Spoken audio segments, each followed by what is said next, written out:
On March 31, Commerce Minister Piyush Goyal unveiled the new foreign trade policy. Until now, we were in an incentive based system where exporters were given incentives. Now, we are shifting to an emission based approach where exporters will be given some leeway while paying taxes. Primarily, the policy hopes to achieve the targeted export of $2 trillion by 2030. Will that be possible? FTP has a steep target of achieving $2 trillion worth of exports by 2030. So this 2 trillion is actually broken down into two, $1 trillion worth of exports of goods and 1 trillion of services. So, if we look at what we are set to achieve in FY23, it is around $770 billion of goods and services combined. So, if we look at the past trend, the fact that globally the situation is not very robust and there is a shrinking of demand because of the Ukraine crisis, because of, many Western economies facing recession. So, if we look at that, we'll see that, our services sector has been performing pretty well. It has shown resilience, but exports of goods has seen a slowdown since July. So goods is one sector where the government needs to really focus in the next few years, going towards 2030. MSMEs, the backbone of the Indian economy, is a focal point in the policy. Nearly half of India's merchandise exports are MSME exports. They are under stress due to the rise in raw material prices and shortage of shipping materials. What's in store for the sector?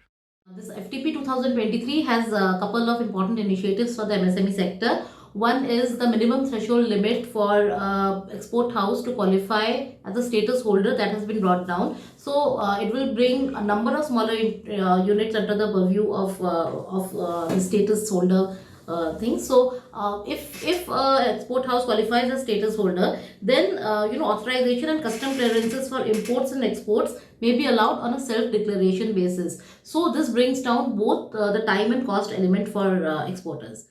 E-commerce is another area that the policy focuses on. The government anticipates that e-commerce exports might increase from their current level of $5 to $10 billion annually. What does the policy say about e-commerce exports? There is a lot of hope that e-commerce exports will rise. So to attain that, this FTP has extended all FTP benefits which are given to other exports to e-commerce exports as well. And also an interministerial committee has been set up which includes people from the finance ministry and Department of Post and the DGFT to basically formalize guidelines which would help in boosting commerce exports. Every foreign trade policy comes with a timeline of 5 years. This policy, however, does not have an end date. So, how will this policy get updated?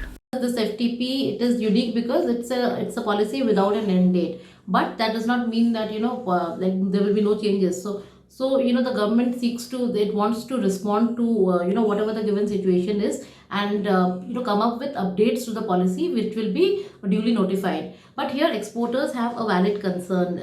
They were worried that if suppose the government decides on a particular date to withdraw something, then what happens to the existing orders, the consignments that they are still working on. So the government has now decided to work with exporters and come up with a kind of a time frame that will be given to exporters for execution of for basically implementation of whatever changes that the government comes up with. So if an update to the policy is announced today, so maybe that a time frame of 3 months may be given for implementation of